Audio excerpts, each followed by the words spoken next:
What's going on, guys, and welcome back to another episode of my Next Gen Career Mode. This is episode number 119, and we start today's episode off with a game against Bayern Munich here away at the Allianz Arena in the Bundesliga. And today's episode, you may have noticed, is a minute shorter than usual, around a minute shorter than usual.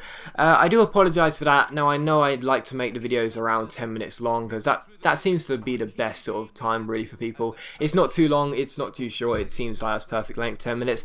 But this episode is a little bit shorter, and it's a one-game special against Bayern Munich. The reason being is quite simple. I'll hold my hands up. I've been really busy of late, and I've been struggling to produce 2 videos a day, and sometimes 3 videos a day. So I've been really busy, and I apologise. What can I say?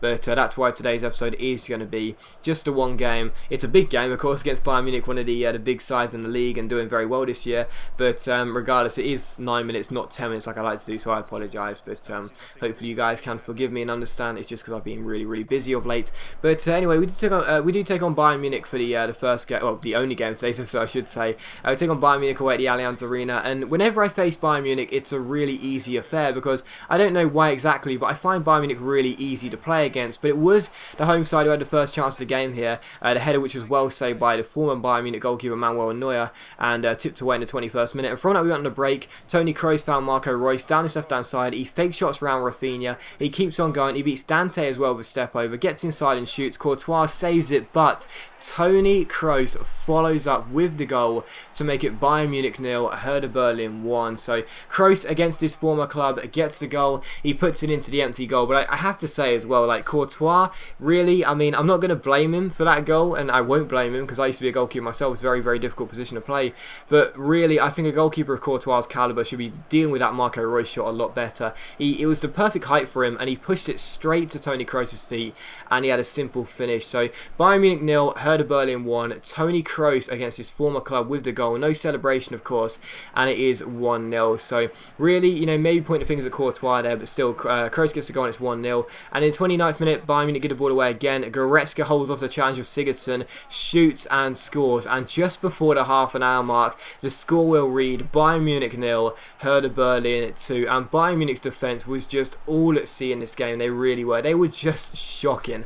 I mean, seriously, in the first half an hour, every single time I went forward, it was just so easy to get through them. It really was. I was slicing through them like a hot knife through butter. They literally were nowhere near strong enough at the back, and every single time I went forward, I looked like scoring. So Goretzka doubles the lead, and I said before, Goretzka is such an underrated player, man. Either going forward, sitting back, or defending as well. He's really underrated, and Goretzka shows there. He's just as good going forward as he is sitting in that holding midfield slot. And Goretzka makes it Bayern Munich 0, Hertha Berlin 2, and we are now 2-0 up in the 30th minute. In the 42nd minute, he sees Goretzka find Marco Reus. Reus cuts in from the left again. Rafinha was having a nightmare trying to keep up with Reus. Reus shoots from outside the area, 25 yards out, but it's a pretty poor attempt really by me, and I put the ball over the bar. And in the 51st minute, Bayern Munich had a goal kick here, which Courtois plays short out wide to the right back, Rafinha. But Rafinha, like I said, who was having an absolutely nightmare game, gives it straight to Lasogga. He finds Kroos. Kroos gives it to Flume, and how about this? Kroos peels off his man, Flume chips the ball forward, and Kroos volleys it in to get his second goal of the game, make it 3-0 to Hertha Berlin, his second goal against his former club. And, you know, I was just sitting there saying, you know, you shouldn't have sold him. Clearly, you should not have sold Toni Kroos, because that's what he can do. And I thought it was a lovely goal as well. Kroos passing it back to Flume, a great ball over the top by Flume as well, perfectly weighted, and Kroos with a brilliant volley into the bottom corner. It hits the far post, the inside the far post, and goes in and makes it Bayern Munich 0, Hertha Berlin 3. So Bayern Munich all over the place. They couldn't cope with Toni Kroos, and he was having an absolutely fantastic game against his former club. So 3-0 up, and you just couldn't see Bayern Munich get themselves back into this game at all. But in the 56th minute, you see Mario Götze find Philippe Lahm. He spreads the ball out wide towards our former player Gylfi Sigurdsson, who crosses the ball in, and Alaba's header hits the post and goes behind for a goal kick. So good chance there, but Alaba couldn't put the header between the sticks, and it goes out for a goal kick. But from the goal kick, I give the ball away of Neuer. It goes straight to Sigurdsson, our former player, down the left hand side, plays a 1-2 with Contento. The Icelandic midfielder crosses the ball into the centre, and I've said it before and I'll say it again, Manuel Neuer, I don't know why exactly, but of late he just keeps on making mistakes. That's his third mistake in like 6 or 7 games, you know. Of course, he made an error against Schalke, against Juventus, and that's one there as well. And again, that one, it's not my fault at all. Yes, the cross takes a deflection off Boateng, but even so, Neuer's got all the time in the world to position himself, and instead he just walks away from the ball and the flight of the ball there,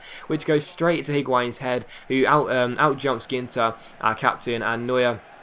He's in no man's land, and it's no wonder the camera's pan to Neuer, because, you know, it's his mistake. You know, really, as a goalkeeper, you've got to be decisive, and he got nowhere near the ball. I don't know why Neuer of late has been in really bad form, but he has, and it's really, really frustrating. So Bayern Munich 1, Hertha Berlin 3, and directly from kickoff here we go on the attack. Boateng and Sam link up down this right-hand side. He gets past his man, a really good opportunity for Jerome Boateng, keeps on going, stops the ball, gets inside and crosses, but Kroos's header is well saved by Courtois, and it's turned behind for a corner. And from that corner, Marco Reus crosses the ball in. He looks for the big beast in Lasogga. He picks him out, and Lasogga picks out the top corner. So Bayern Munich 1, Hertha Berlin 4. Lasogga gets his name on the score sheet. It's 4-1 here at the Allianz Arena, and that's exactly why I wasn't worried that Bayern Munich got their goal. I was frustrated by the way it came, don't get me wrong, but I wasn't worried. I wasn't fearful. I couldn't see Bayern Munich mounting a fight back. I thought it would be nothing other than a consolation goal, and it was going to prove to be just that, because Lasogga heads in his corner. He outjumped 2 players, including Dante, in the air to win the header.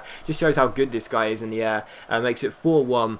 Our 3-goal cushion is restored again, just moments after conceding and losing it, and we are now 4-1 up at the Allianz Arena. So there's no way back for Bayern Munich now. And again, I wasn't worried when they scored that goal. You know, I really wasn't. We've got so much attacking quality. We've got, you know, we look so much better in this game. Every time we went forward, we looked like scoring, and so I wasn't surprised to make it 4-1. And in the 72nd minute, Lasogga, look at him just holding off David Alaba, fizzes in a cross, and I should have scored with Kroos, but Courtois made a really good save. And a couple minutes later, Sidney Sam collects the ball, but the shot goes over the bar. So it was still 4-1, and you know, you couldn't see Bayern Munich get themselves back into this game, even when they scored that goal through Higuain. And you know, at least now, you know, having a 3-goal cushion with just a few minutes to go, we were looking very, very dominant. And in the 83rd minute, you see Goretzka play the ball forward towards Marco Reus down his left-hand side, takes on Rafinha, beats him with the Berber spin. Rafinha was having an absolute nightmare of a game. He shoots Marco Reus, but he can't score. He hits the post, and it's cleared away by Bayern Munich. And in the 87th minute, Toni Kroos went in search of his hat-trick goal with this free kick, but Courtois made a really good save to tip it over the bar and out for a corner. But it was how the game would finish. Bayern Munich 1, Hertha Berlin 4. And again, you know, I was just saying to the Bayern Munich fans, well, you shouldn't have sold him, should you? Clearly, because Toni Kroos had an absolutely fantastic game, got 2 goals, looked very, very threatening, was at the heart of pretty much everything, and a 4-1 victory was very, very pleasing indeed. So we thrashed Bayern Munich at their ground, a really good victory. And again, I don't know why I find it so easy playing against Bayern Munich, but I do. They're just such an easy side for me to face, they really are. But following that, we saw that Badstuber isn't going to Barcelona. They're not going to match the counter offer we asked for, which is really frustrating, because it's not a lot, but you know, there you go. It's just how it's going to be. And also City want Badstuber as well for 6.5 million, and I'm sitting there thinking, really, surely you can do better than that. But PSG as well, they're not happy with the bids we're putting in for Hoover. Even though his contract's up at the end of the year, they don't want to see him go. So I decided what I'd do is I'd add Badstuber to the bid, because at the end of the day, I'd prefer Hoover anyway. He's 1 rating higher. Yes, he's 1 year older, but it's not going to matter. This is our final season of career mode. But I prefer Hoover. He's better. I think personally, you know, he's 1 inch taller as well. I think he is a better centre-back than Badstuber in this game, and therefore I'd prefer to have him. And of course, Badstuber is unhappy. He wants to leave. He's an unhappy player. He's on 100 grand a week. You know, if he wants to leave, we may as well just look to shift him on and get rid of him. So it looks as though, as City come back to us saying that Badstuber, the counter-off was too much. It looks as though Badstuber is probably going to go to PSG, and Hoover is going to come the other way, because as you can see, we now have a fee arranged of £5.8 million, and we should hopefully be able to complete that transaction in the next episode. And the last thing you'll see is us offer a contract to Kevin Volland, and that ends the episode. So as always, guys, a big thank you for watching the video. I'm sorry it was a little shorter than usual, but thanks for watching the video regardless. I really hope you've enjoyed it. If you have enjoyed the episode, then please do leave a like, and I'll see you for the next episode of my Next Gen Career Mode very soon.